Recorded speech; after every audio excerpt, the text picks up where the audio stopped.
Hi, everyone. I'm Sue Hilliard. Welcome to day one of our EA Zoom meetings 2023 year ahead panels. We will have 3 days of panel discussions featuring some of your favorite astrologers with lots of discussion about the astrology of the coming year. We'll try to save some time at the end of each panel for Q&A, and we'll also attempt to monitor the chat for any pertinent questions that come up as we go along. We're scheduled for up to 3 hours each day, but it may not go that long, and we'll take a short break in the middle. We all hope you enjoy what we have to say.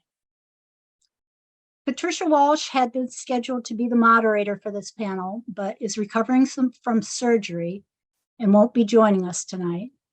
Rose Marcus has graciously agreed to step in for her. Robin Grabfelder is now going to introduce today's panelists to you. Hi, everyone. We're going to have Rose Marcus moderate today's panel. Rose Marcus is an evolutionary astrologer, author, columnist, and teacher at the Solway School of Evolutionary Astrology. And then we have Kristin Fontana. She is an author, radio host, and teacher with the Jeffrey Wolf Green EA School of Astrology. Jason Holley is a practicing psychotherapist and astrologer. Crawford is a professional astrologer with certifications in horary and Hellenistic astrology.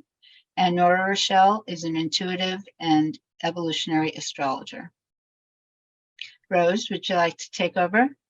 Oh, thank you, Robin, and thank you, Sue. And I just want to say a heartfelt thanks to both Robin and Sue for organizing this and for their continuing efforts for evolutionary astrology. And Patricia, I know, is here with us in spirit. Okay, so 2023, and we have I'm absolutely honored and excited and delighted to share with my fellow presenters today. So group hug to everybody. So we're on to just right around the corner from 2023, and it is going to be quite a year. There's so many really important transits taking place, notable transits in 2023. And I think I will start by sharing my screen, if I may, here. And the big news, of course, is Pluto moving into Aquarius. So you can see the dates on the screen. March 23rd, Pluto will move into Aquarius.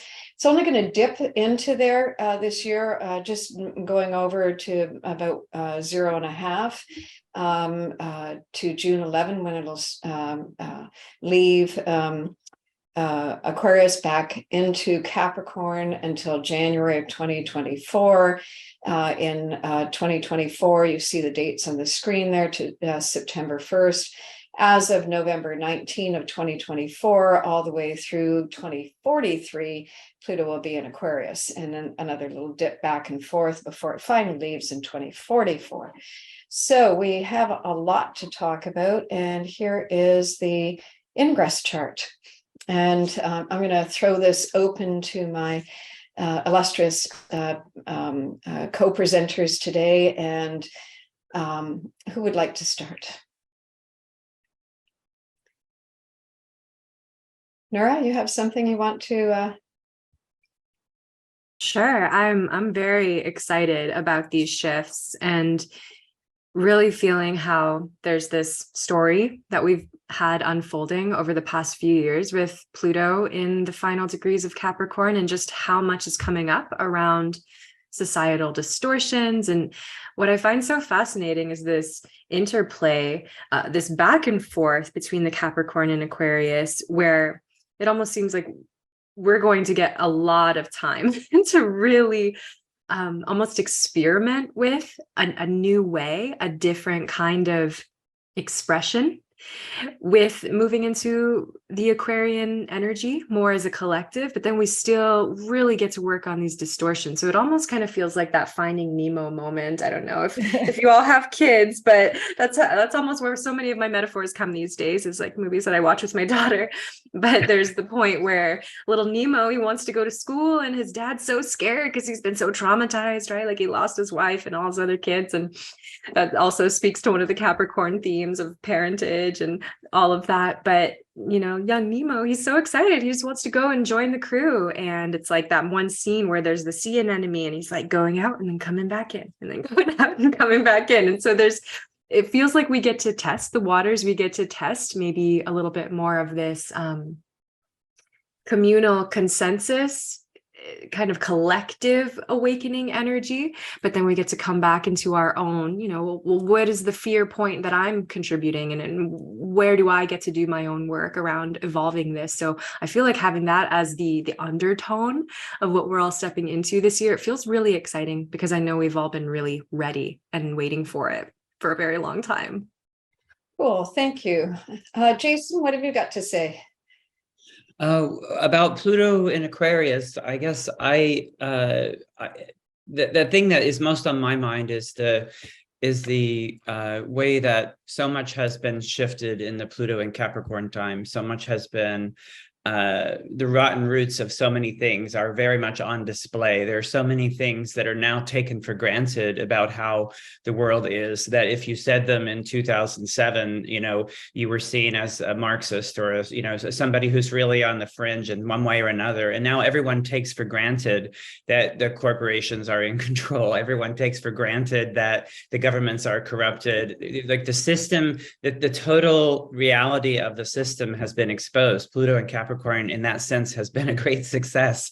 And so that being the case, what I really feel with Pluto going into Aquarius, because, you know, we know in EA that Pluto is really saying what have been the evolutionary things that have been preoccupying, but it doesn't really help with what might be wanting to emerge. And when I feel into Pluto and Aquarius, what I feel into is the exhaustion of having dealt with Pluto and Capricorn, the dissociation of having dealt with Pluto and Capricorn, the fact that we are given unintegratable levels of information, unintegratable levels of chaos, unintegratable levels of uncertainty.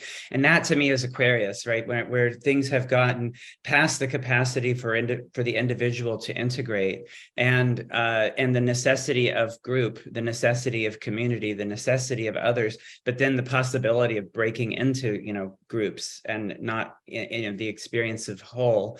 And so when I'm looking at Pluto into Aquarius, I'm really feeling into the level of overwhelm that is alive in most people's bodies, I think, and most people's experience.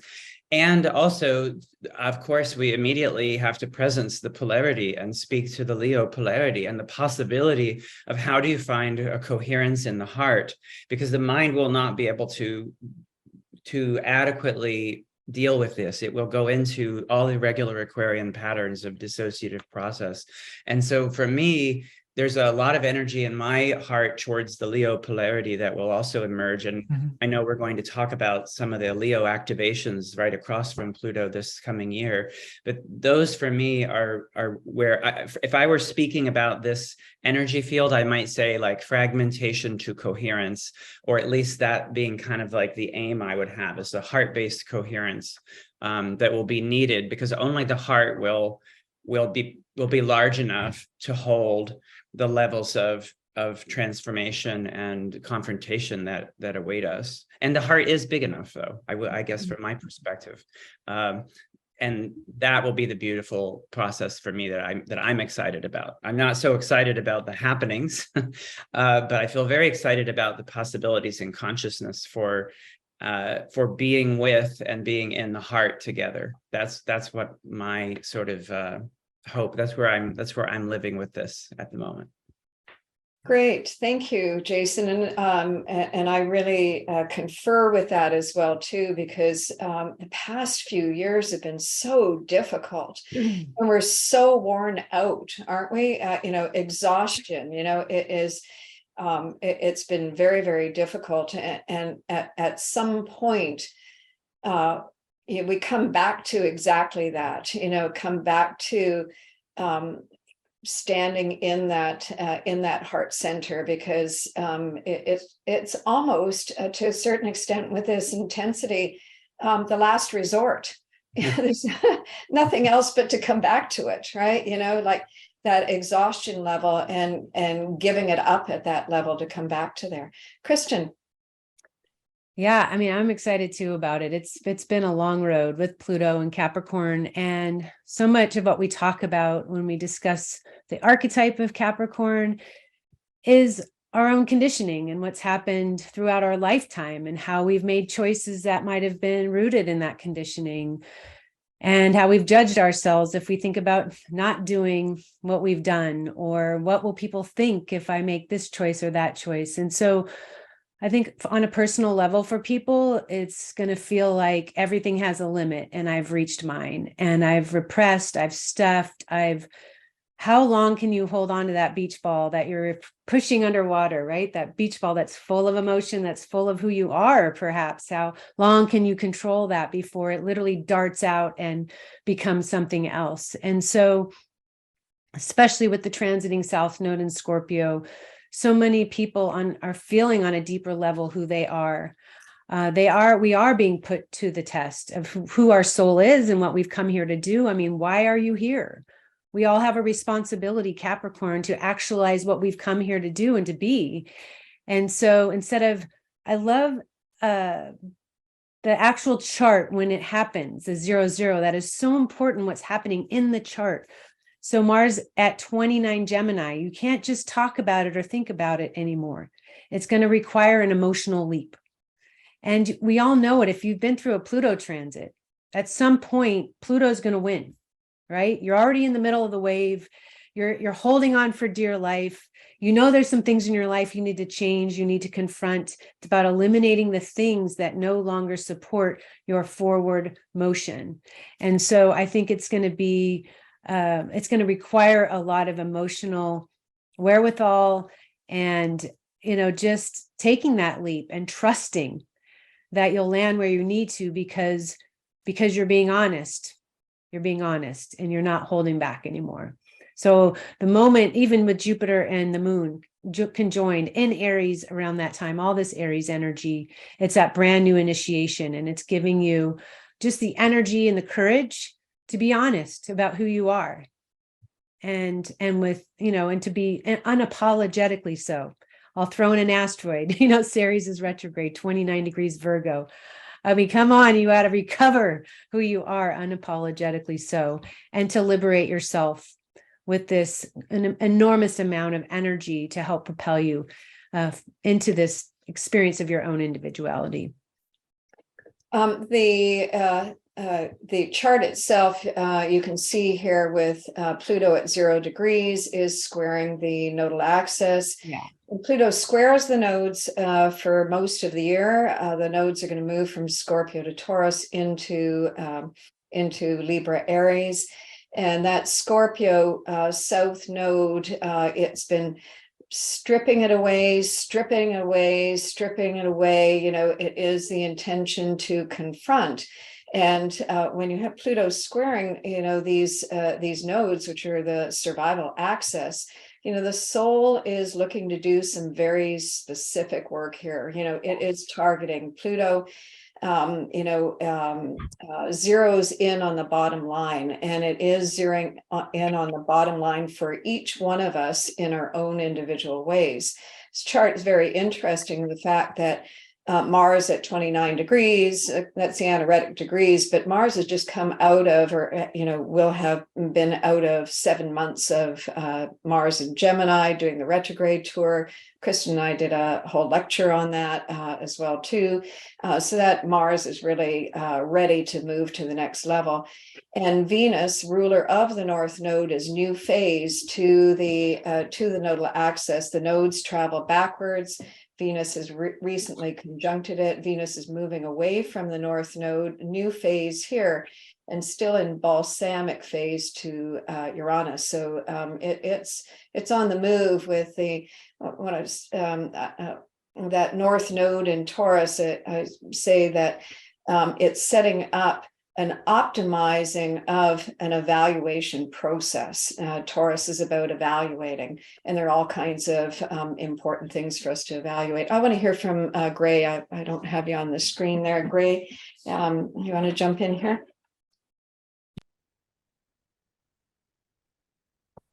Yes, I want to refer back to something Jason had mentioned, was just everything that's happened since Pluto entered Capricorn. And I mean, that really is incredible to think about everything that's happened since 2008. One of the things that's also been brought up is conditioning related to Capricorn.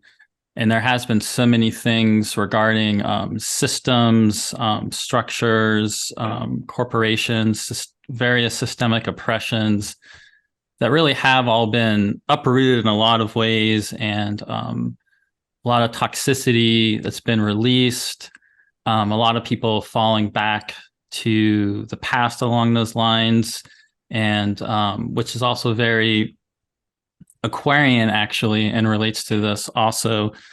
But interestingly, I was just thinking how, back then Pluto entering Capricorn really started with the economic collapse all around the world.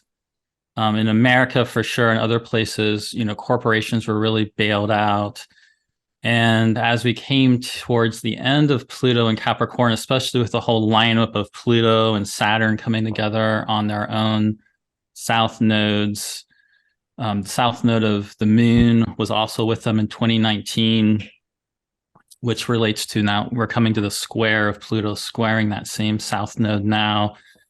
Back then it led into some interesting movements like the Occupy movement, the Arab Spring. But then, as we come towards the end of Capricorn, we've actually just had kind of the total opposite of this massive transfer of wealth in the opposite direction. And that sort of 1% that people really talked a lot about at the beginning of Pluto's and Capricorn time, really by the end of it has even much more wealth actually than they had before, much more.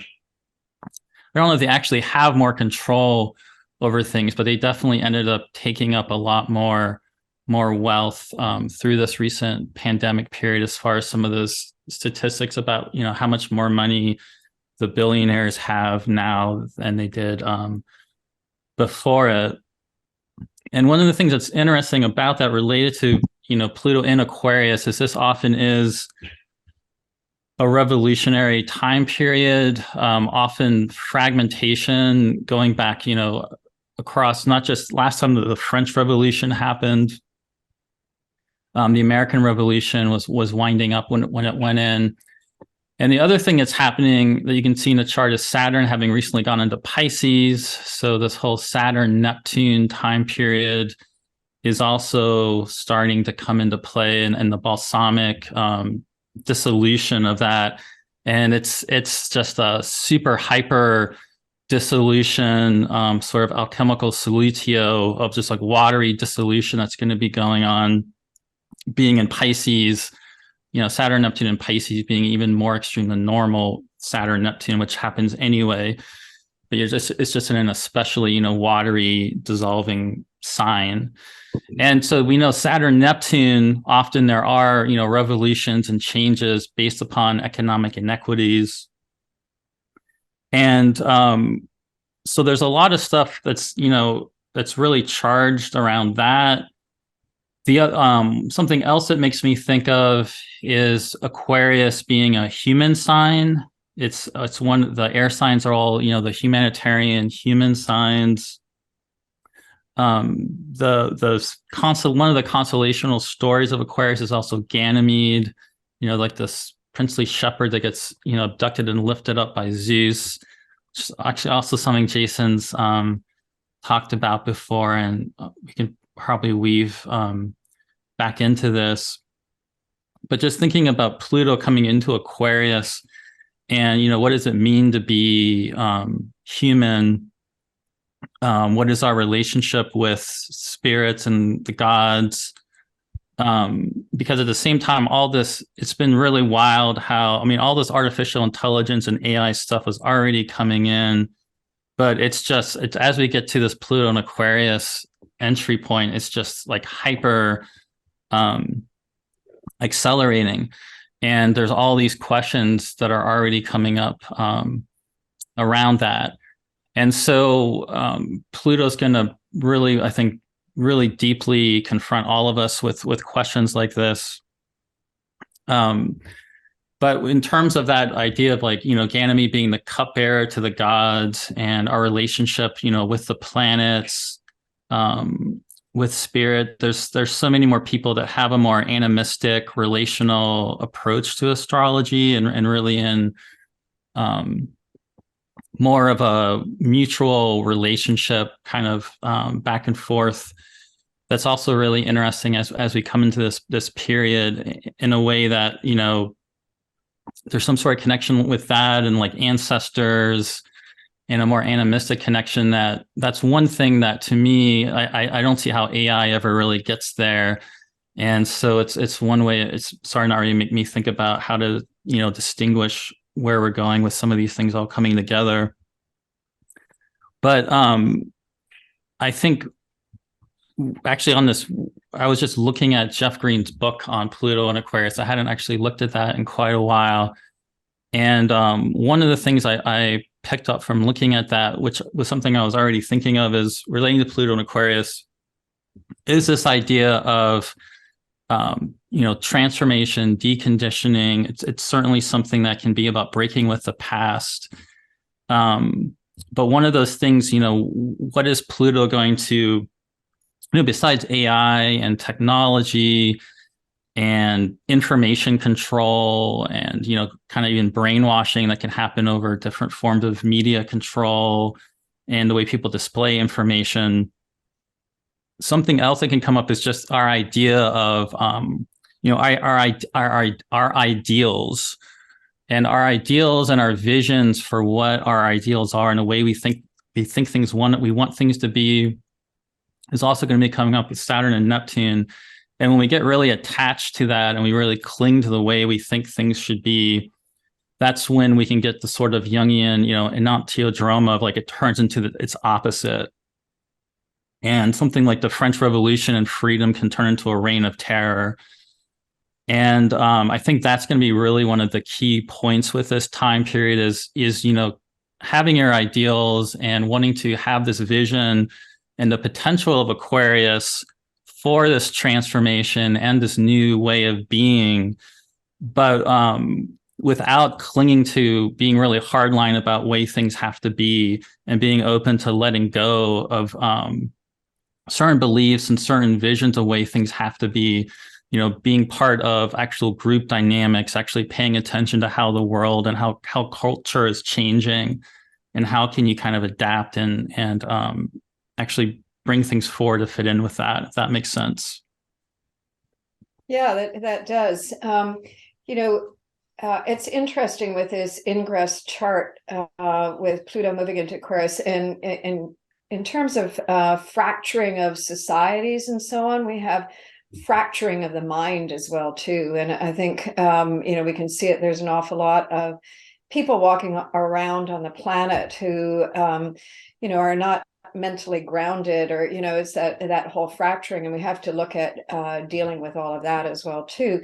Aquarius is a signature for trauma. We know that from our evolutionary astrology. The Aquarius principle is the individuated unconscious, all of our long-term memories there, what's contained within the memory banks, cellular memory, frozen memory, trauma memory, right? So the trauma consciousness that is being drawn up here. And this Pluto transit, this Pluto moving into Aquarius is just temporary. It's going to be back and forth between now and November of 2024 before it's solidly into Capricorn. But I wanted to bring up the fact that that this cycle is working under a few different synods, and they're working under the synod of Saturn and Pluto in Capricorn, that huge grouping of planets that took place in 2020. And so I think that the flavor of, as we are moving into this, brand new transit here, is still working through all of the Capricorn repression, suppression, distortion, all of that kind of stuff. And in 2023, it's interesting. The year starts with Pluto and Capricorn squaring the nodes in Scorpio, Taurus. And then it moves to Pluto in Aquarius, squaring the nodes in Scorpio and Taurus. And then it backs into Pluto in Capricorn, squaring the nodes in Scorpio and Taurus.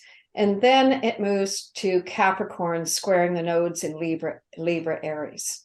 So there's a lot of, kind of shift and back and shift and back and shift. And the other thing I wanted to say, according to what you just mentioned, Gray, is that I think that the transit of Saturn moving into Pisces is kind of an agent, if I can put it that way. Saturn is going to be 2.5 years in the sign of Pisces. It's working its way to a conjunction with Neptune in Pisces. Neptune in Pisces, that's a signature for collective attunement. It's mass consciousness, right? So we're all downloading from the unconscious there. So it's all what we're vibrating with. And I think that Pluto in Aquarius has to do with vibrational frequencies, that are being raised here at all kinds of different levels. But as an agent, that Saturn in Pisces is dissolving, and it's dissolving our ideals, right? All of the attachments that we've had to all of those ideals, and that's serving the evolution. Doesn't feel good when we're in disillusionment. Doesn't feel good when we're in a state of loss. But this dissolving pattern has to happen so that new consciousness can come in. Does someone else want to offer up?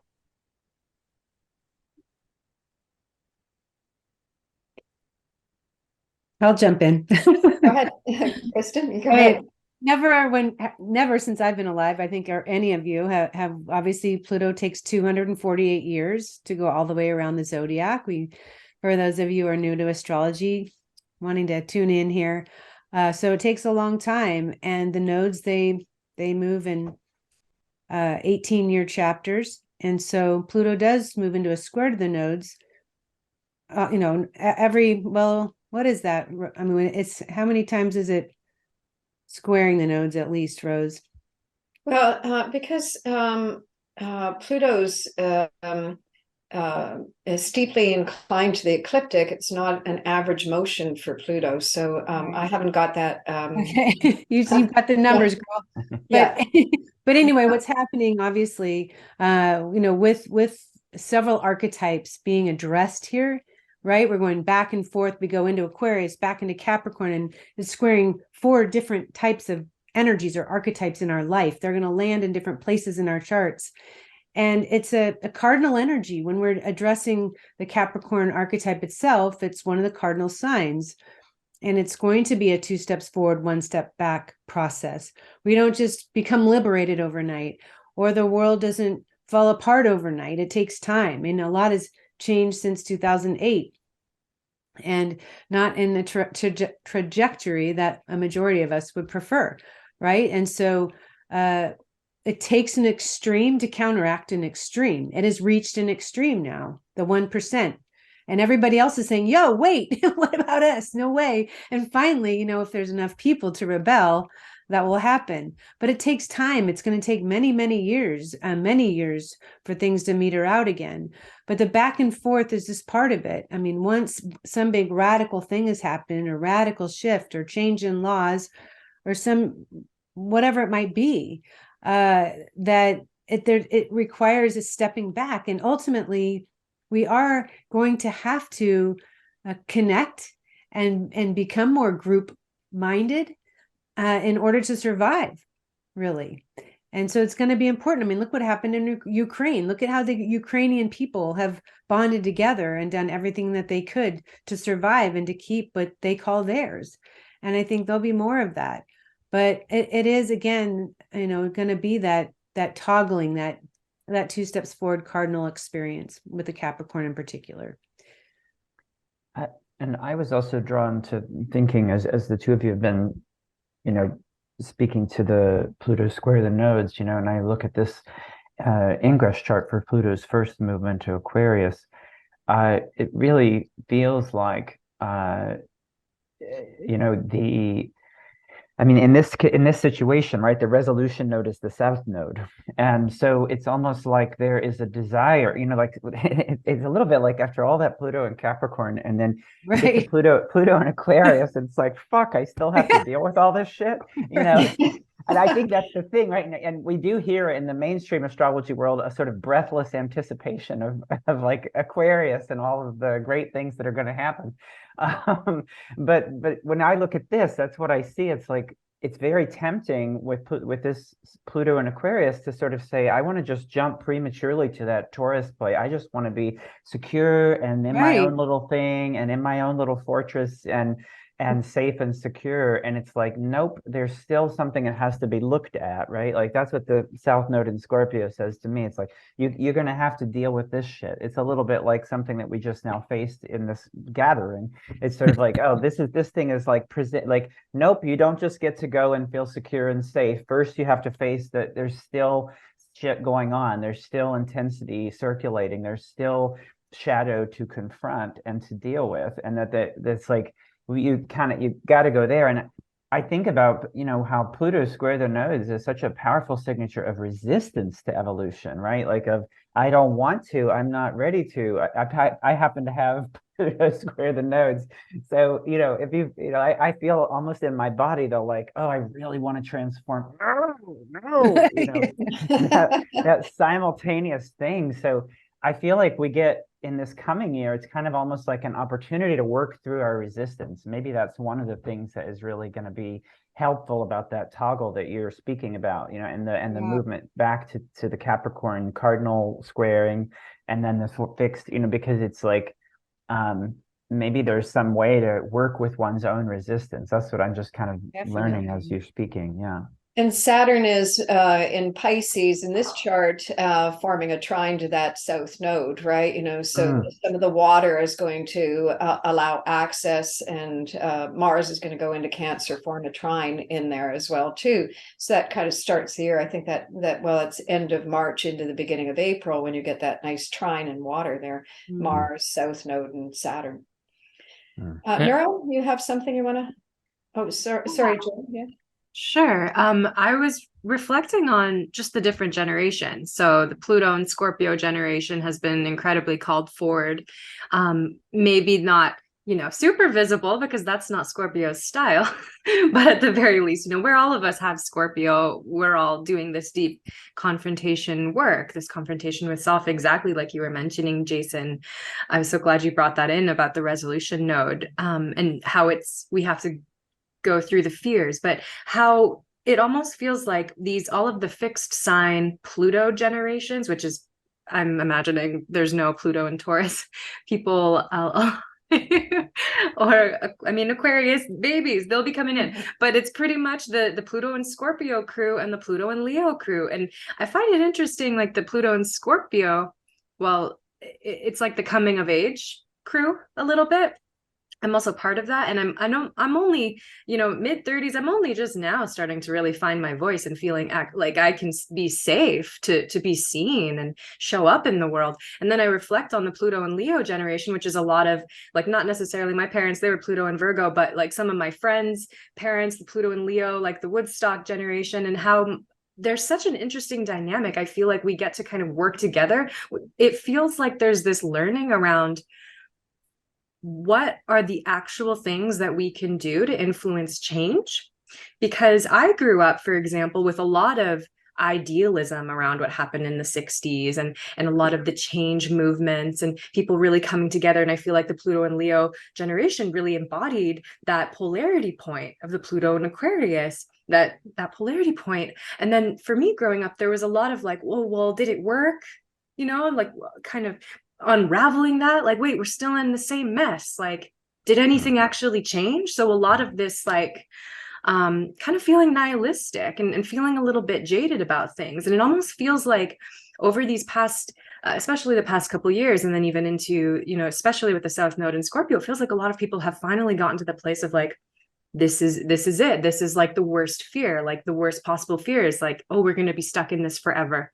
And that tends to be how, say, even if we're going through our own personal pain point, it's like, oh, this pain is going to last forever. That's usually what stops us from wanting to go into it, because we feel like it's never going to change. So I've been noticing a lot more, even like observing different businesses and people working more on, trauma-informed therapy and trauma-informed astrology, like becoming more emotionally intelligent and using that, because people are starting to open up and realize, yeah, nothing's going to change unless I do this emotional work. And then it almost feels like once we do that, then we'll actually start to feel, oh, it's because of this like deep rock or something in my subconscious. And once I can start to move that, now I can start to see the things outside of me change. Now I can start to feel a little bit more hopeful and optimistic rather than this jaded, feeling stuck. So it's just been really interesting to see how the generations are in conversation, and then what we're all kind of learning from each other, and how there's just new opportunities for a different kind of leadership. I definitely have more to say about the fixed signs, especially with the Venus retrograde and how she's going to be spending so long in Leo, but I wonder if we'll get to that a little bit later.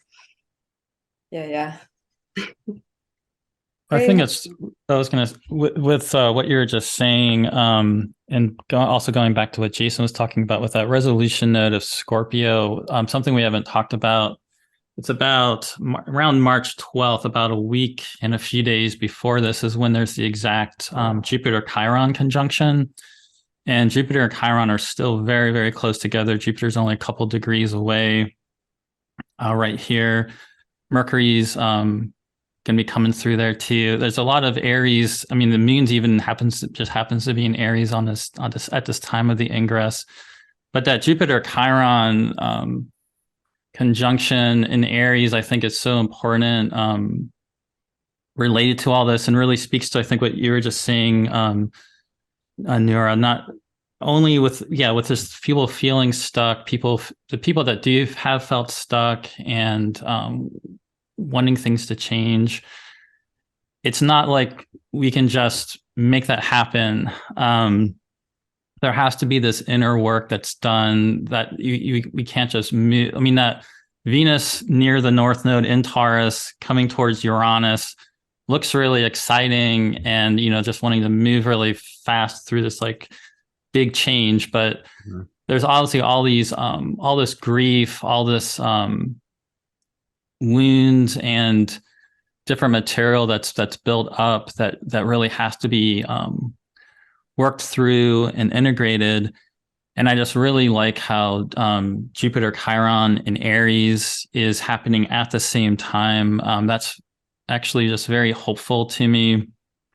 This great, mentoring, has this amazing mentoring quality, especially regard to fragmentation and these different dissociative things that could definitely be going on. That Aries quality of just having this real fiery ability to bring things together and have the courage to kind of push on. And it doesn't mean just blindly moving forward. That it might mean you're not doing all the amazing things you want to do right away. You're doing some sort of healing work. But I just really like that that's in there in that way. And I think also speaks to all the different groups around the world, different marginalized, alienated identities and themes like that will also be coming up really strongly with Pluto and Aquarius. The Jupiter-Chiron also speaks to that, I think, and those groups needing to form relations with one another instead of everybody being so walled off and in their own camp and that sort of thing.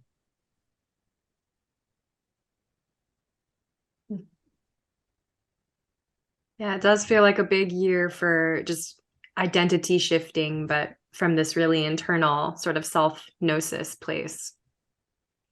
I want to add something too here. We've got Saturn moving into Pisces at that time, making this beautiful grand trine with Mars and that South Node, which is the resolution node. I think for every one of us, I mean, we all want to feel secure. We don't want to feel hopeless. We don't want to feel fearful about what's coming. And a lot of these symbols can make us feel fearful. And so it's important to really harness the energy that's available to you and to tell yourself, moving into 2023, what is there? Ask yourself, what is it that I really want to change in my life that I've been afraid to change, that you've been detached from addressing potentially, or resisting, as Jason said? That's the Capricorn element to this. So as Pluto moves into Aquarius and you've got Saturn then into Pisces, there's could be a part of your own unresolved trauma that still needs to heal. So maybe there's pieces of your past, pieces of your story that you want to commit to healing. You're going to actually get into the water with it, all of it, and commit to really evolving, because we always teach in evolutionary astrology that we can only evolve through those waters. We cannot just sit there and objectify it and talk about it and think about it and journal it. We have to actually live it. We have to feel it all the way through till we can't feel it anymore, till we're done. And so it is got to be part of this next year and moving forward. With Saturn and Pisces for 2.5 years, we will be immersed in those waters and those waters of sensitivity. We will be feeling more sensitized to our environment, to the collective. Hopefully we'll be becoming more compassionate for other people, for all the different groups or the people that feel alienated or singled out. So that's part of it too. But I think, this is going to be a slow start to the new year. We've got 3 planets retrogrades, going to be retrograde in January. I don't really see the new year starting till March, until around this time, because Mars will finally be out of its shadow. So I think on a personal level, it would be really productive, constructive, helpful to really look at, what do I want to culminate, resolve, and heal within my own story. And by doing that, you will then encourage other people to do the same. And it has a ripple effect. It all starts with ourselves. We can't really go out and help the world or help another until we're also helping ourselves with something within ourselves. We have to make that vibrational shift. It has to start within yourself, within all of us. And I do Yeah. think the fact that Pluto stays in square to the nodes for the entire year, it's a work in progress, right? Totally. I mean, Yeah. really, it's a crossroads time. It's threshold crossing. I'm not sure what I've got on the list here for looking at, but what I wanted to mention was when the nodes do their sign switch, then Mars becomes the ruler of the North Node, and the North Node ruler Taurus. The North Node ruler of Taurus is Venus, and Venus becomes the ruler of the South Node. So it's moving from North Node accessing, which is kind of setting up the parameters for new resources, new toolkits. As I said earlier, I think it optimizes the opportunity to do some deep dive into an evaluation process, which is a work in progress because the South Node is on a continuous evolution to drill it deeper, drill it deeper, drill it deeper. And then we take once the nodes go into Aries and Libra, all that experiential in terms of what that North Node in Taurus has been, what we've been tuning into inwardly in terms of what has value and meaning, and then applying it to the South Node, which is still the resolution node as we're moving forward here in terms of Libra. And that's exploring, again, the whole relationship dynamic in terms of Libra as an archetype of diversification, right? So this is really a time of a testing pattern, trying it out.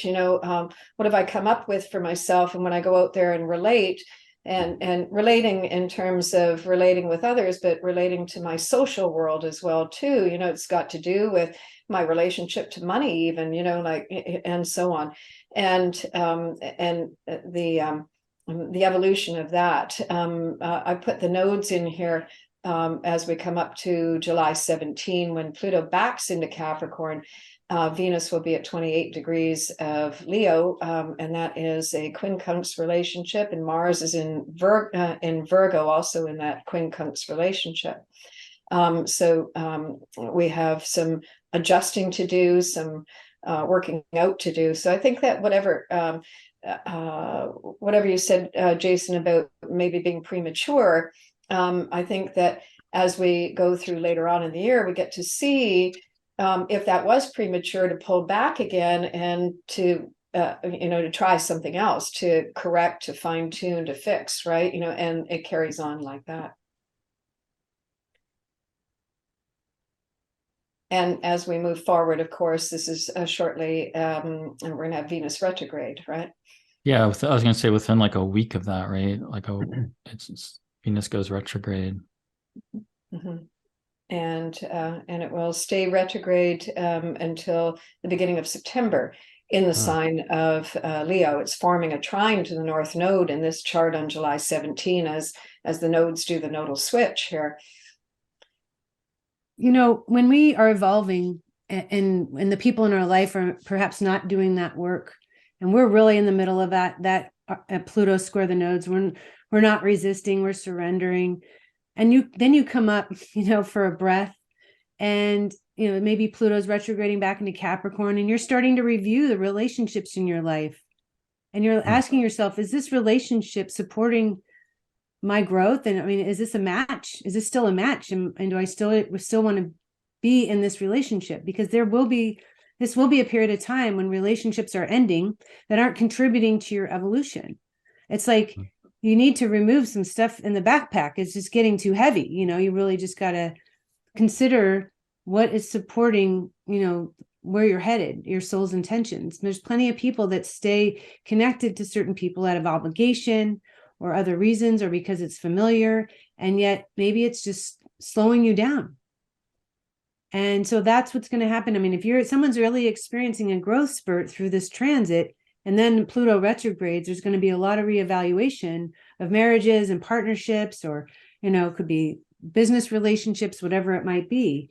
And then you're like, now I got to do something. So when Pluto comes back into Aquarius, if I really want this change, man, it's going to be, it's going to look nothing like the past.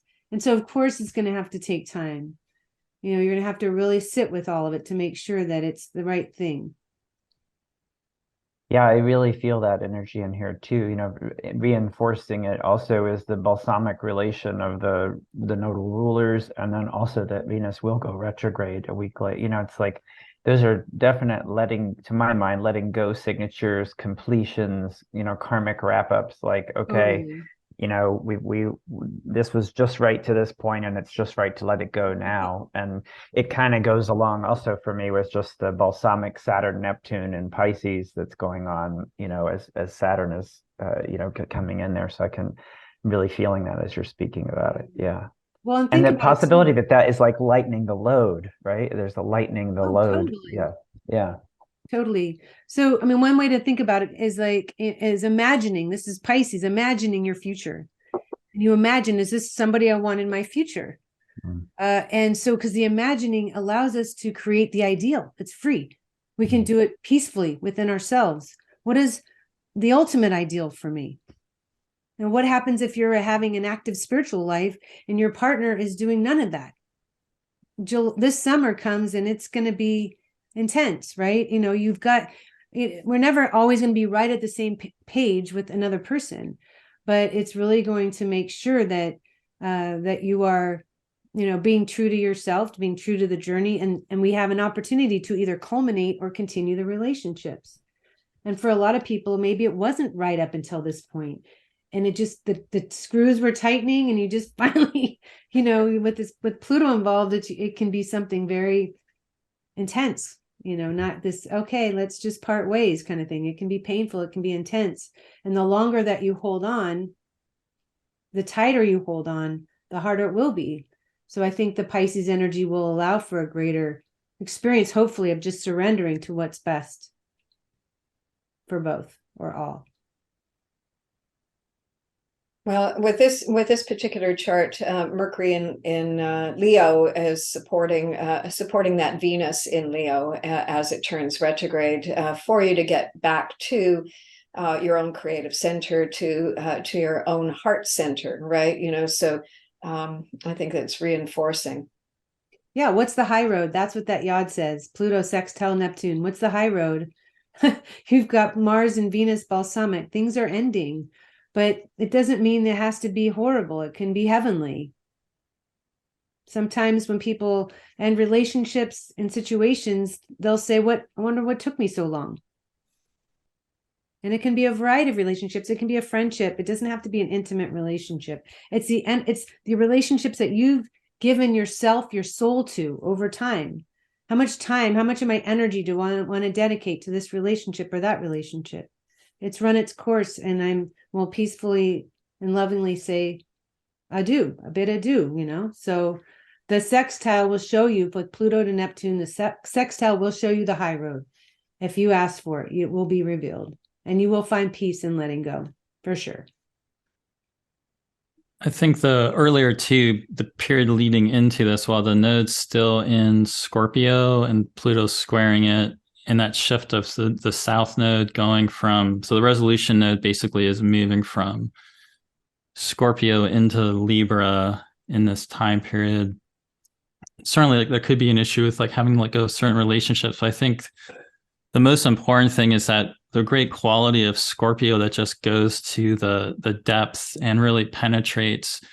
And even when Scorpios are not maybe wanting to look at something, they end up doing it, and that's a great lesson of that. I think that South Node in Scorpio and not resisting. If you're not resisting from that Pluto perspective, to me, it's really getting to the utmost deepest level of yourself and psyche as that South Node in Scorpio, and then as it moves into Libra, and as Venus is stationing retrograde, ruling that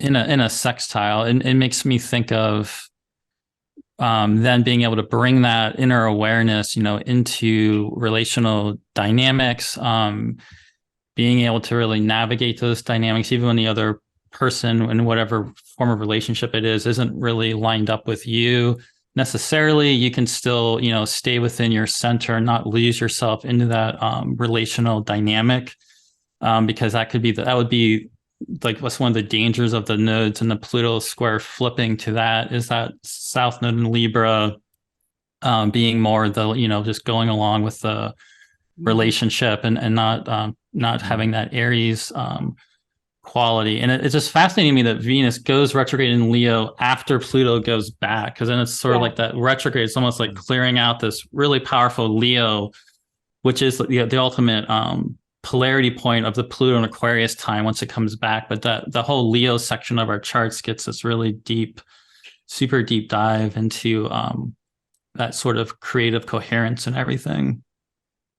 Well, the nature of both Venus and Mars being quincunx to Pluto as well too, it's frictional. Well, this yacht is frictional, so I don't think that you may be able for a while to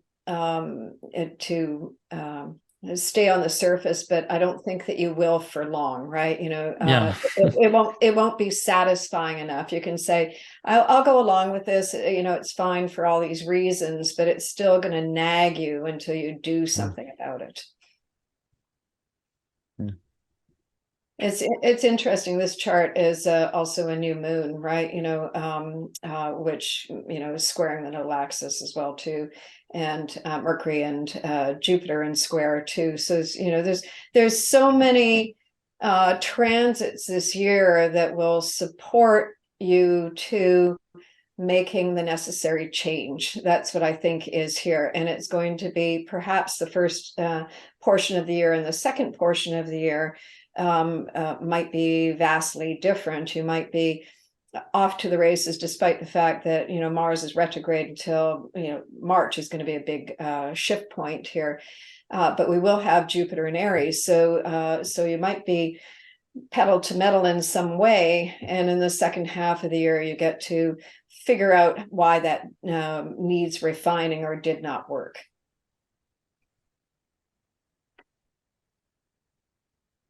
don't know what I've got. Oh, yeah.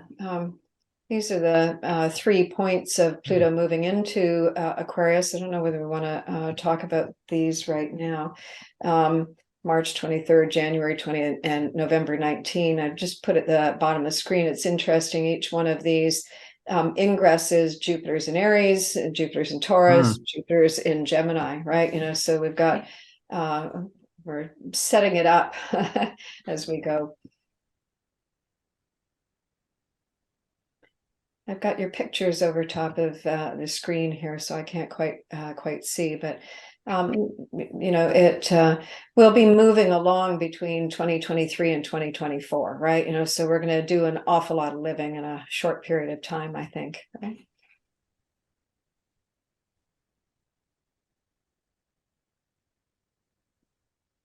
Jupiter into Taurus.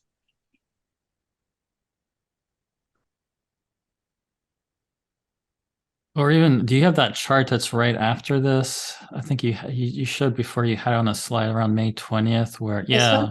Yeah. Because I mean, pretty soon after Jupiter goes into Taurus, Mars goes into Leo, and that gets all set off right there. So this seems like one of the kind of threshold moments of the year, yeah, with everything lined up right there. I think that's Mars, interestingly, ends up being the first planet that comes through to set off Pluto with that opposition.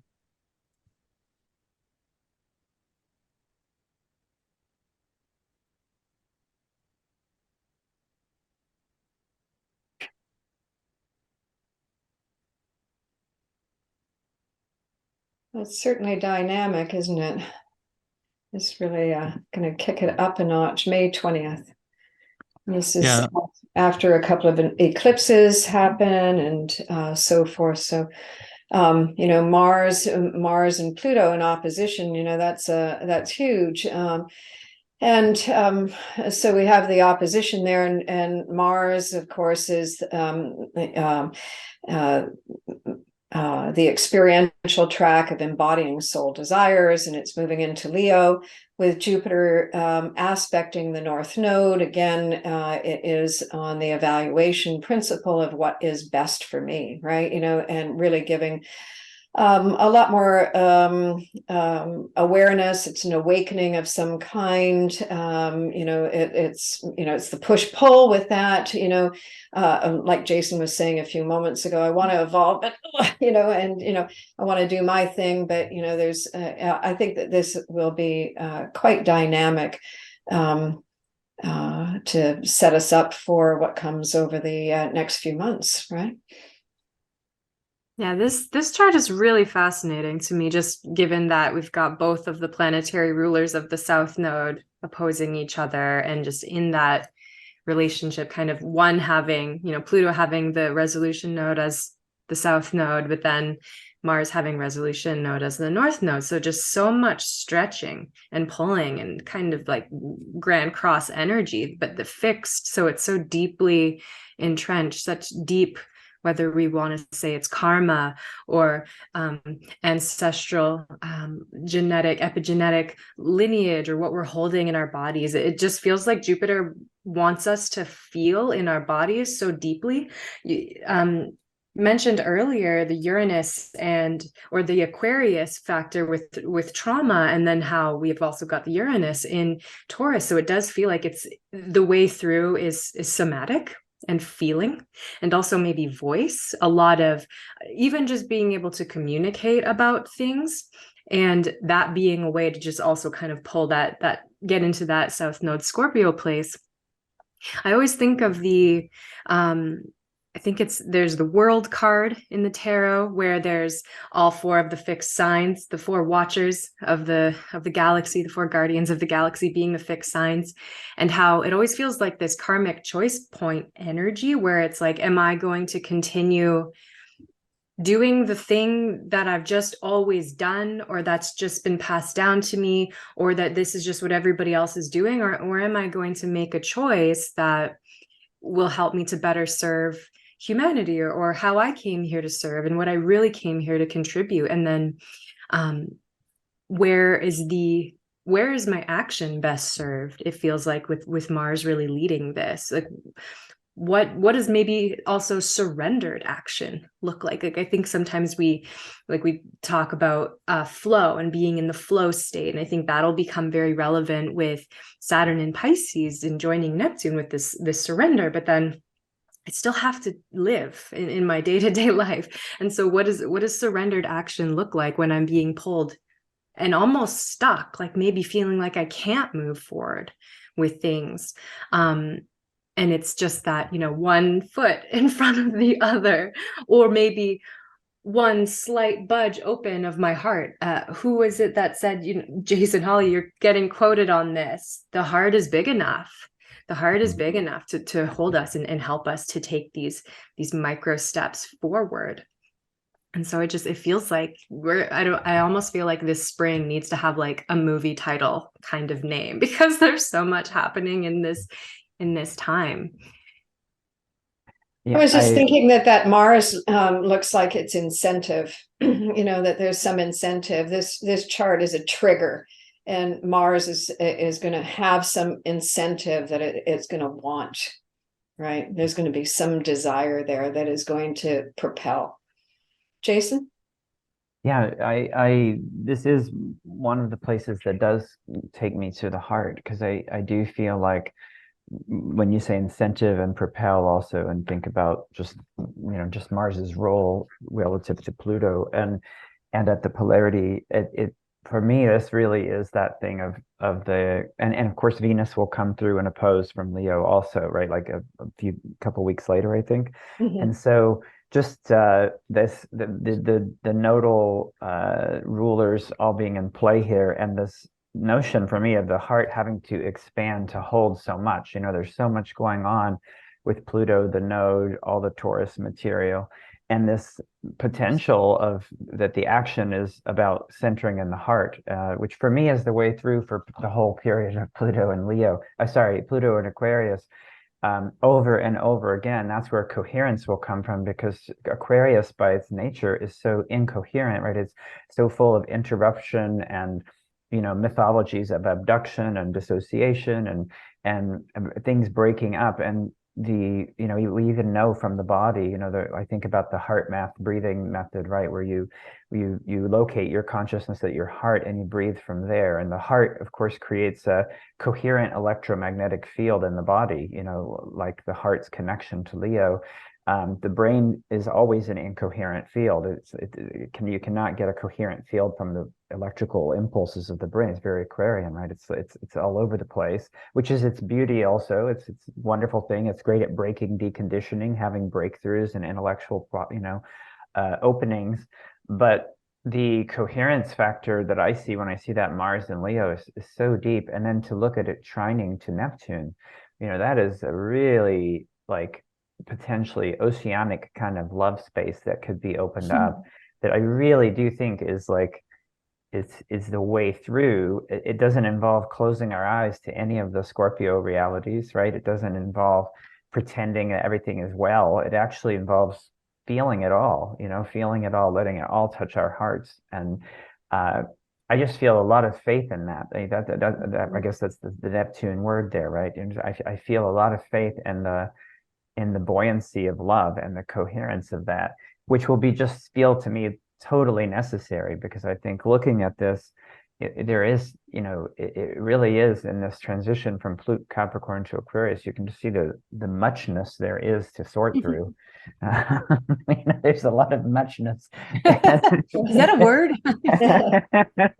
That Mars in Leo is about self-love, right? And that has to come first, right?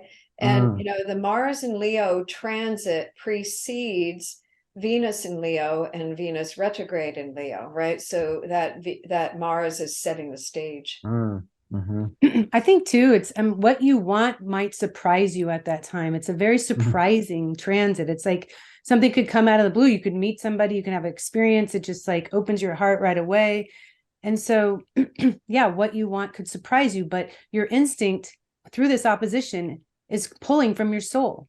Pluto and Mars are intimately connected. They both rule the navel chakra. They rule your instinct. I mean, Mars is pulling from Pluto. So of course your soul is drawing something into your orbit through Pluto and Aquarius. Vibrationally, you're changing, hopefully, right? Because Pluto's at the end of Capricorn, and Pluto's the root of the root chakra. It's the center of your root chakra. It's pushing out on those outer layers. The root chakra is ruled by Pluto, Aquarius, and Saturn, which is all three of these archetypes we're talking about. So if Pluto in Capricorn is in Capricorn and it's ruled by Saturn, and so if it is at the last degrees of the sign squaring the nodes, it's maximum pressure right now and then next year, maximum pressure for you to evolve. So that outer ring that is holding your soul inside, holding your soul intact, only allowing so much of your vibration to be emitted, it is maximum pressure. So it's, as Jeffrey Wolf Green used to say, that the Plutonian energy comes through that middle layer, that vibrational layer, and it creates cracks in the outer ring because of the pressure over time. It could have been lifetimes you've been resisting something. For sure in this lifetime. How thick is that outer ring? Like, how much have you been repressing? And so what happens with maximum pressure is those cracks create openings in your energy field, and you're really wanting to change. The middle layer, which is a Uranian layer, which is a ruler for Aquarius, is speeding up. Your nervous system speeding up. Maybe you're depressed and you're anxious through these transits, but it's pushing on that outer ring because it's trying to melt away that outer ring. It's trying to wear it down, so more of your energy, your natural energy, your individuality can come out through that vibration without the resistance, without the casing, without the conditioning. That does not define who you are naturally. That is what this whole year is about. So much. And the year after that, on an individual level, it's about wearing down that outer ring that does not define you. So more of you can come out. So more of your heart can be expressed safely without fear. So yes, Mars in Leo opposing Pluto. Well, something's going to surprise you. Well, I like the fact that just the next day the sun goes into Gemini and trines Pluto, right? You know, so it could be something instantaneous that is just like that sudden whatever that could be, you know, brilliant for you.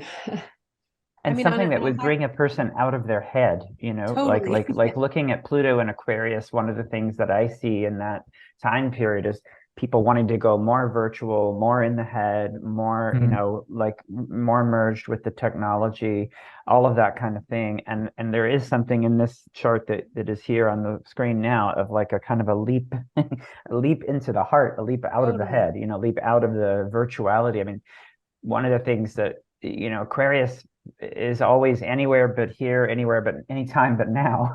Like that's a big, you know, Aquarius loves the past, loves the future, loves anywhere but now, and any place but here. And the Leo, to me, Mars in Leo is very here and now, or can be very here and now, right?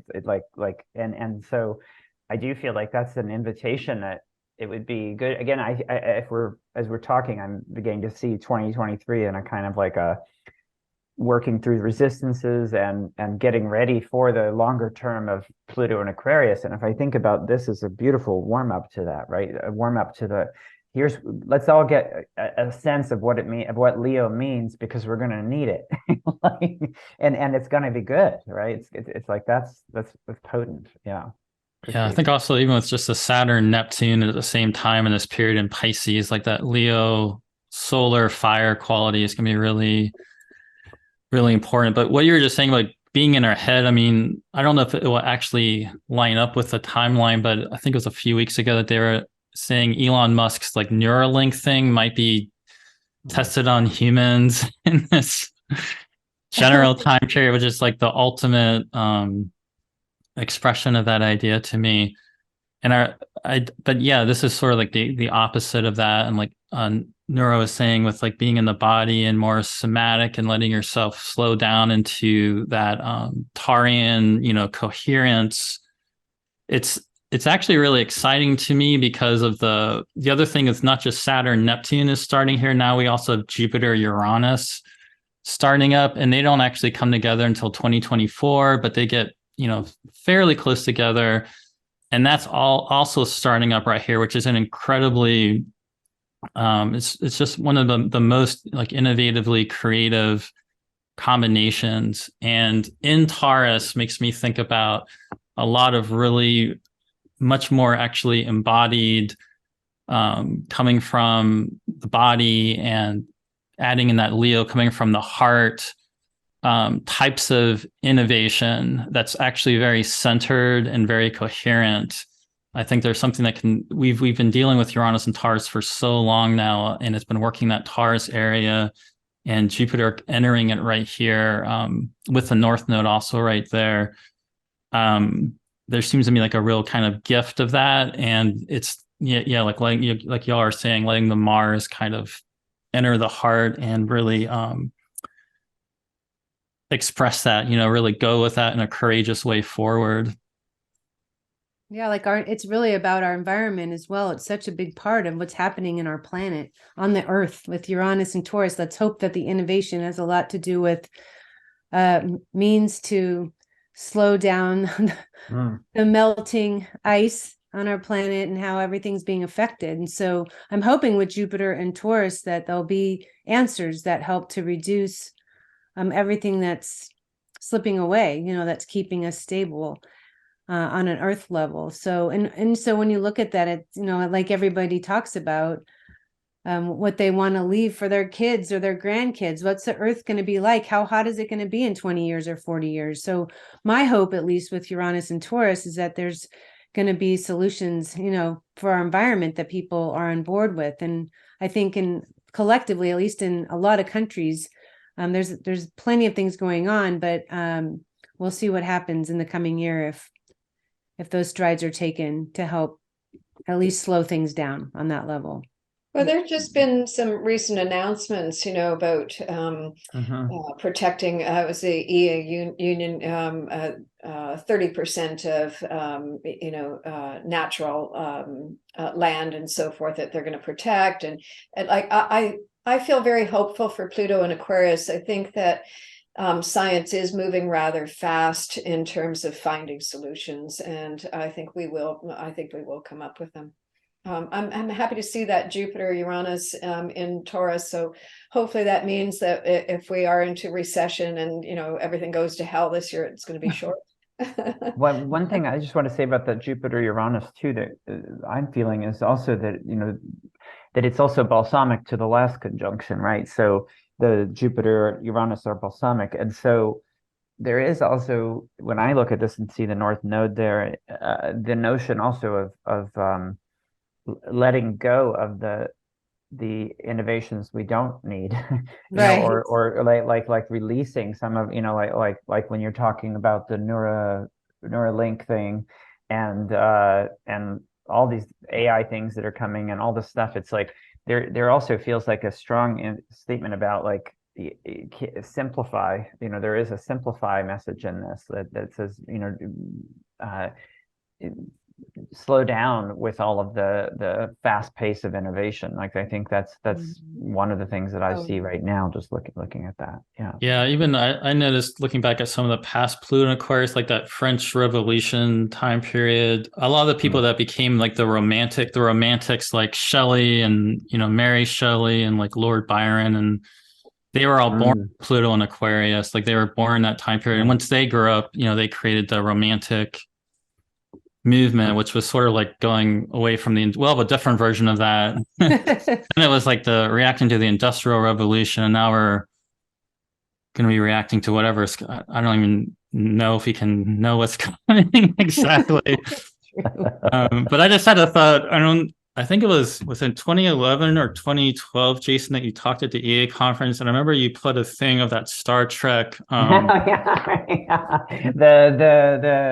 Aquarian, like two versions of Aquarius from the Star Trek cosmology. One of which is like the Federation of Planets, right? Very Aquarian, like all the different planets have a place, and it's all multicultural, and everybody's part of it, But then the other very Aquarian image to me is the Borg, which is you will be assimilated, no individuality, Exactly. no one can be their own person.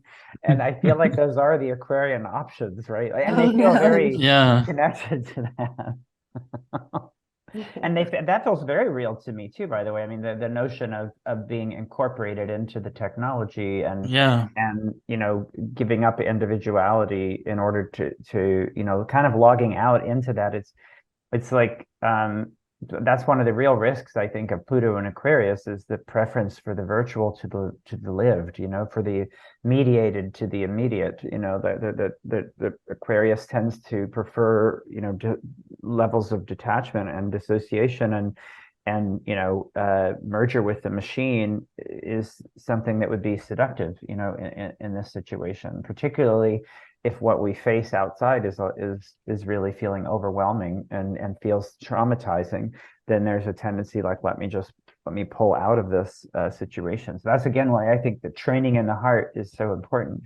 I keep seeing Mars and Leo over there like the heart coach, it's like training us to, okay, there's amazing things here, but stay here, and now. Yeah, that makes me think of the Scorpio South Node too, and what you were speaking to. That's like one version of like the overwhelm, going to this Taurus, like entrenched in technology or going, whereas how can you actually sit with that and be present and actually go into this more actual Taurus of the actual human body and actual alive nature around you, and you actually work that process in that way. It seems like there's a lot of opportunity for healing addictions, and one of the core addictions I think that tends to be very not that overlooked, I think everybody knows, but it's like the technology addiction. It's like, oh, I'm feeling stressed, I'm going to look at my phone for 5 minutes, things like that. And it does feel like there's an opportunity, especially with the Saturn in Pisces, to kind of bring more structure to our spiritual processes, maybe, or where we go when we're trying to escape or dream. It's like that escape time can actually be really productive. Like, it's not a bad thing to want to like, oh, I need a break, I need to go into my internal realms and shut all of this out for a minute so I can connect with myself. But it's sometimes I feel like we're missing that opportunity if we're just like filling ourselves with somebody else's voice so that we can't even hear our own. It feels like there's choices. There's so much choice right now. The Jupiter coming soon into a sextile with Saturn does feel like there's the opportunity for simplicity. And it's like it could either amplify and show us like, oh, these are the habits that are really not serving. These are some of the addictive patterns that are really not serving. Or I could kind of tune into even greater sobriety, greater intention. And there's been a term floating around, and I have to give credit to Cameron Allen. He's been bringing this up, and it's the alternative to artificial intelligence is ancestral intelligence. And this is also something that I've studied a lot in yoga, where it's like, oh, the reason we do kriyas, the reason we're doing kundalini, it's like to get to the point where we are aware of our own psychic connection, or Indra's net rather than the internet. It's like we can actually do these things that we're creating machines to do for us, but like we can do it in our biology. We can actually, but we're so far away from believing that that's even possible. So it does feel like there's, if people want to, there's this celestial configuration to kind of reconnect with our own magic, our own innate gifts, and go that way. But we're going to see all of the sides, all of the different manifestations and expressions of that. And hopefully there will be this openness to kind of learn like, oh yeah, there's other ways. Like, we're not all going to deal with this energy the same, but there is a path towards, greater freedom, greater love, greater simplicity. That nodal axis in Scorpio Taurus is the deadening of the senses, isn't it? It's like a statement for that, right? And I think we get to a certain point and recognize that we are addicted to our phones and our internet and all that kind of stuff. And, in terms of everything under the sun with Pluto and Aquarius, it's all going to be on a radical reinvented level at every single level. And I think about the evolutionary states, that Jeffrey, identified for us in terms of the 3 different levels of consensus, individuated, and spiritual. And each one of these states is evolving through this Pluto in Aquarius cycle. And so we're going to see all 3 of those levels move along, right? We're going to see all of them reinvented. But I think about the spiritual state as, quite, one of the signatures of that is a humbling, and working kind of quietly, and I think that this Pluto in Aquarius is about turning on the light as fully as you can get it, instead of saying, I'll go about quietly and I'll just kind of, do my service without being noticed, to the point of, here's the light, come partake, and I think the more that we turn up the light, the more we can be found. This all frequency, vibration, energy fields. I think that this is maybe that level of spirituality, is to start working with the energy fields, working with the vibrations, working with all of this, and I think more people are going to be craving it, desiring it, and naturally resonating in that way, which is hope for humanity, I think. It's important to remember that 75% of the population's in a consensus state, right? And so, that's, as you said, how these archetypes and transits are being expressed is going to vary depending on where somebody is on the wheel. And it's not a race. It's just wherever anybody is at any given point in time, what they're feeling drawn to do, what they want in their life, and how they're reacting potentially to what's happening. And the spiritual state is a very small percentage of the planet. What is it, Rose? Like 7% or something? 5 to 7%? Yeah, smaller than that, maybe. Maybe. Individuated states, 15 to 20%. I mean, the individuated state, of course, it's really going to be an important time for people to really honor what they're feeling instinctually drawn to do and to change, and to not look back, and to not continue old patterns that aren't leading you personally forward, for sure. And I think it's important to ask yourself, what do I want in the next year? That's what we all do at the end of the year. And we're looking for, what do I want? And to not think too much about it, but to allow yourself to feel what you want. And more importantly, to ask yourself, why do you want that? Why is that so important to you? The why is going to tell you where you are within it and what else has to be done. Maybe there's things that need to be cleared before the why or the next what can happen. And so with Mars retrograde till the 12th of January, Mercury is going to be retrograde the end of December, and will be retrograde until January 18th. Mercury rules Mars in Gemini, and Uranus is going to be retrograde still until January 23rd of 2023. Uranus, which is the ruler of where Pluto will be in March. And so we already know a lot about the changes that we know we need for ourselves. We are anticipating a lot of change in our countries, on our planet. And so there's a lot of anticipation, for sure. We're sitting on the edge of something. We can all feel it. Some people more so if you've got some direct hits with some of these planetary transits coming up. So the why is important, as we always say. Not just what is happening or what you want. That's one thing, but why? Why is going to be the driver. Yeah, and I think there can be a real coherence of that can possibly, they can be picked up at this time. At the same time, there's going to be lots of dissolution going on with that Saturn Neptune, but which I think really does speak to on a whatever state people are on in the world, all over the place. All of us are going to be going through this very liminal, very Pisces, very mutable, very, things really, everything that's been solidified in our beliefs, just things melting down, dissolving into sort of that prima materia, watery place that will eventually, start cohering into something else. And something I've been thinking of is thinking of it a bit like a tending to a cauldron, or just kind of being present with how is that, what are you stirring and how are things changing? And there is a necessity of letting go of a lot of the way things have been.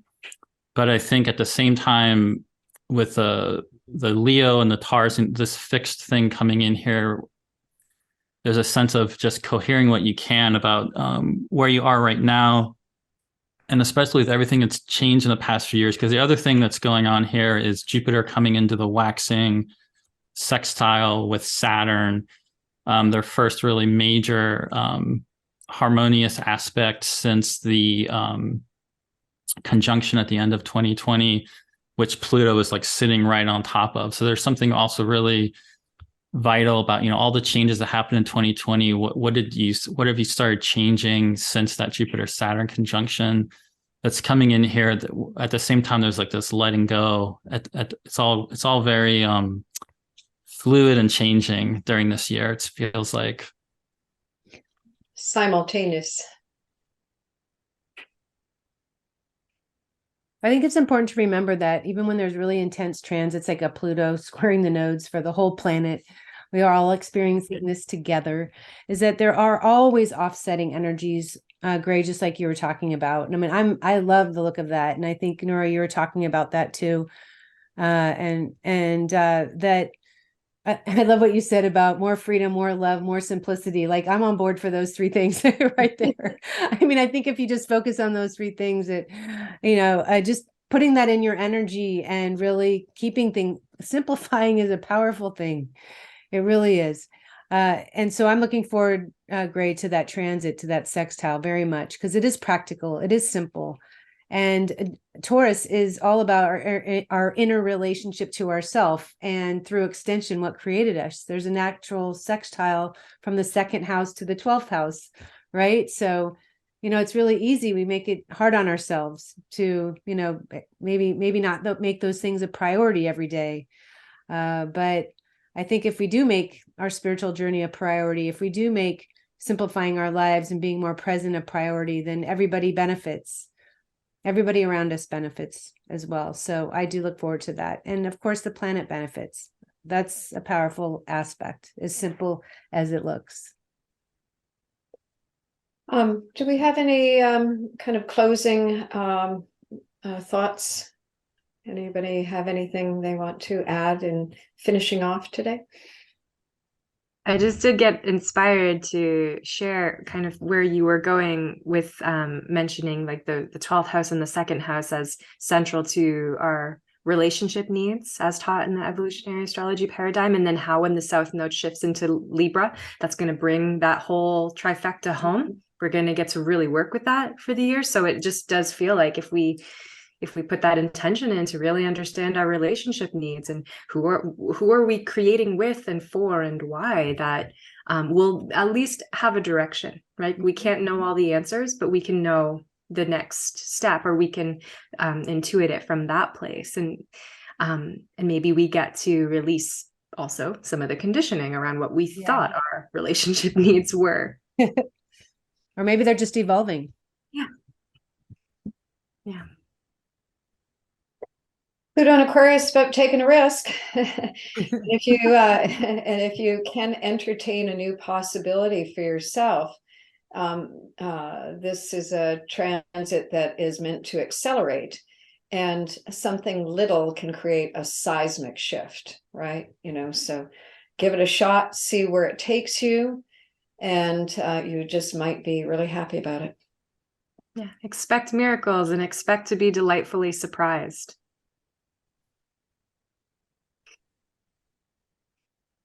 Yeah, I feel good. I feel so much better about this year than past years. And because going into 2020 was the first time I started doing more public like forecasting for the year ahead. And every year I was like, oh my God, like looking at 2020, 21, 22. And this year I just feel so much better about, and I feel like you were just saying, there is a way we're really kind of stepping out of, there's still a lot of crazy stuff that will be happening, but this year seems much more able to work with things and really get stuff set and moving a lot more in the direction we've been wanting it to go in the last few years, where it seems like it's been hard to get everything fully happening like that we've wanted to. And I feel like this year is a really good year to step forward more into that more solidly. Yeah, I'm appreciating the Gray and Kristin, when you were naming the sextile, the Jupiter-Saturn sextile, and sort of thinking back to the 2020 conjunction, which of course Pluto, now will, be on that same spot. And feeling like, again, for me, one of the things about Pluto and Aquarius is the tendency for things to get pulled, broken, fractured, fragmented, whatever the language is, taken apart, deconditioned. And what I like about seeing the Saturn-Jupiter sextile as one of the ways to think about how to work with it, as you were saying, is like, really, for me, that Saturn-Jupiter speaks about re-embedding oneself into the system of natural relations, right? Into your own circle of relations, re-embedding yourself, or perhaps better to say, remembering that you are already embedded in a circle of relations with the natural world, right? With the ancestral world, with like that Saturn-Jupiter, Saturn in Pisces, Jupiter in Taurus, for me is hugely an invitation to again and again ground in that as the fundamental reality, rather than be sort of in the trauma identification of all these structures are breaking down and all these systems are falling apart. That's sort of, it's easy to get drawn into the drama of that energy, I think, with the Pluto and Aquarius. But to me, the deeper story is this other thing has never stopped existing, right? The circle of relations, this experience of natural law, experience of natural relatedness. And when I feel that, it's the whole idea too of the human animal remembering it's just one in the circle of animals, zodiac circle of animals, right? So it's like the human animal sort of getting correctly contextualized is what I sort of feel in that. And again, it feels like another mode of working with this, of learning to work with that, the various strong energies that will constellate to draw out of the body, again and again, back to the body, back to the heart. Yeah. Beautiful. Thank you. Great. Are we complete? Yes. Been I feel delightful good about to that. spend time with you today. Sorry, Gray, what were you going to say? Oh no, I was agreeing with you. That was a good way to go out. Thank you. It's been wonderful. Yes, thank all of you. It has been wonderful. And I knew this would be a magic panel, and you guys delivered and then some. So I thank you so much. All of your contact information, if you would like it, will be in the description underneath the YouTube video. And yeah, thank you. All Thank right. you. Big Thanks, hugs to everybody. everyone. Merry Yeah. Christmas. And Wow. a happy new year coming. Yeah. Happy Yeah, New happy Year. solstice. Happy Yeah, solstice. happy solstice. Yeah. Bye. Bye.